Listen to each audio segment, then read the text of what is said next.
Hello guys, welcome to Straight from the Horse's Mouth. My name's Chris Bowers. I've researched this information and I'll be presenting it today.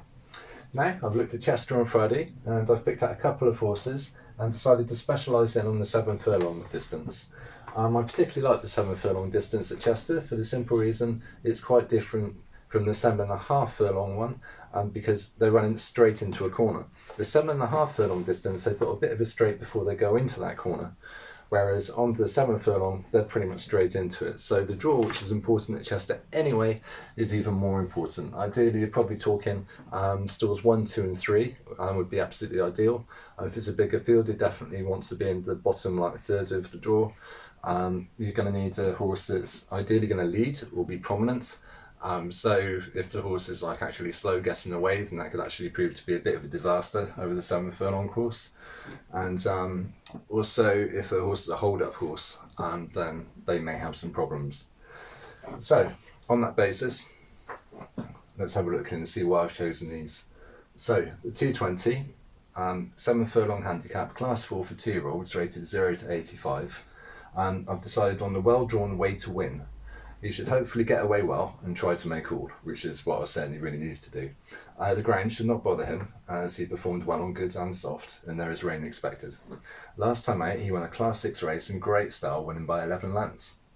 His trainer, Marco Botti, is in excellent form with a 31% hit rate in the last 14 days with 5 wins from 16 runs. Stefano Church is in the saddle and has a 20% strike rate over the last 14 days.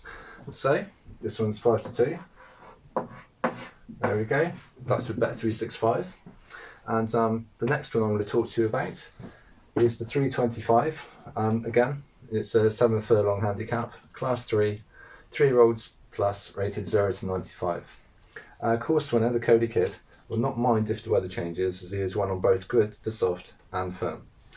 He has proven to stay this distance, having won the class 4 at Chester over 7.5 furlongs cosily in a good time. Also, Cody Bear horses tend to be quite gritty, and although he raced midfield when he won that race, it could be because he was a bit unruly beforehand. He normally races prominently, which should be just a ticket. He should handle the rising class and weight, and draw 6 is about the highest acceptable draw here in a 10-runner race, in my opinion.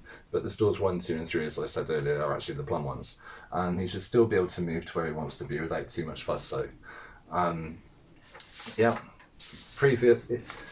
his previous course winner, and he's won at 7.5 furlongs. So you might be thinking, oh, he's pretty much course and distance, but as I say, they are different, the way those races are run. But yeah, anyway, that's the Cody Kid, Bet365, 5 to 1.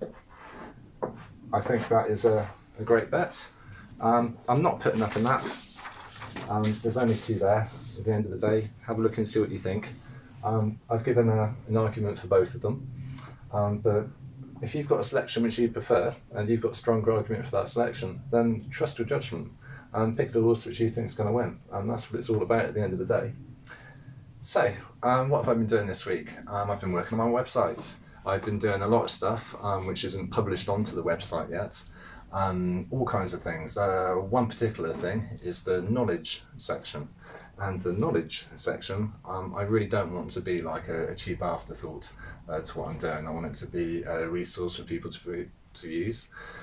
So there's a few different sections in there and they'll be covering a variety of different topics which I will add to start. So I'll put in there to start with and I'll add to over time to make them more and more comprehensive as I can find out more and more information.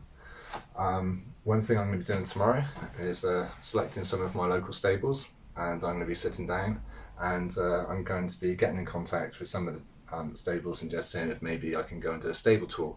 And then I can produce a really nice video for you guys to watch. And yeah, that'd be absolutely lovely. So, in terms of tomorrow's racing, bet responsibly, best of luck. And if you like this video, then thumbs up. If you dislike the video, then thumbs down. I'd love it if you subscribe.